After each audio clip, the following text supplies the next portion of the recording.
Mayong hapon Western Visayas kag Negros Occidental, final testing and sealing sa mga automated counting machine ginpatigayon na sang COMELEC subong adlaw. Mga ACM nga hindi magbaton sang pila ka balota pila sa mga naeksperyensyahan sa final testing sa Iloilo. Si Kim Salinas nakatutok live sa Barangay San Juan Molo, Iloilo City. Kim?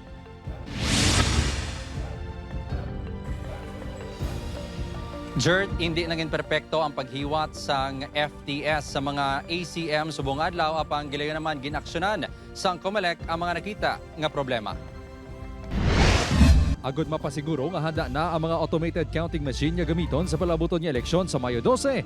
Ginpaidalom ang mga ini sa final testing and sealing subong adlaw. Sa Iloilo City, napulo ka botante sa tagsa ka clustered precinct ang nagpasakop. Wala sa nakita niya problema sa mga ACM.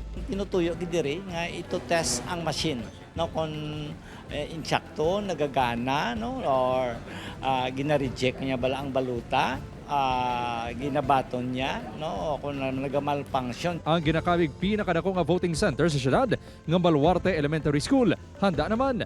Ini ang may 26 ka clustered precincts sa siyam ka barangay sa Molo. May express lanes man nga ginahanda para sa mga PWD, senior citizens kagiman pa nga yara sa lista sang priority voters. Kung hindi sila kasulod sa ilang time slot, we will try our very best kay may may EB support staff who will really determine kung ang ini nga botante, senior citizen, PWD, unahon ni siya. Ang Oton Central Elementary School ang nagaserbe nga voting center sang tatlo ka mga barangay sa Banwa. Sa tion sang testing and sealing, pila ka mga balota ang wala gadayon gidbaton sang ACM. Ang aton nga balota, halungan ginaton nga hindi mahigko, hindi mabutangan sa mga ink. Kinandan kung ano lang ang insida naton, amo lang na. Kay para nga ang mabasa sang machine.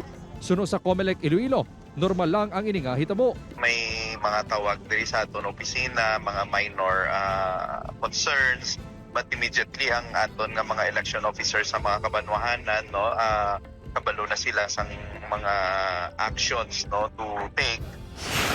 Sa Pavia Pilot Elementary School, wala man sang naatubang nga dako nga panghangkat. Apang ang iban nga mga botante, aminado nga hindi pa makahibalo sa paggamit sang ACM. Mga patulo lang. Sa kabalo, first time na maboto ni. Wala pa gani, kaya way pa naman makita na. Sa Concepcion Elementary School sa Talisay City, Negros Occidental, naging masulhay man ang testing and sealing. Meron mga minor problems na encounter, like yung may nasira na ECM. Automatically na po yun. Na-reported natin na sa National Support Center, palitan yung ECM na hindi nag-work.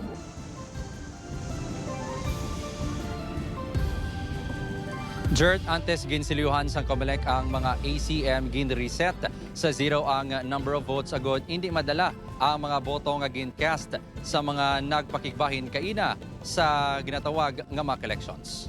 Jert? Madamong gid nga salamat sa update Kapuso Kim Salinas.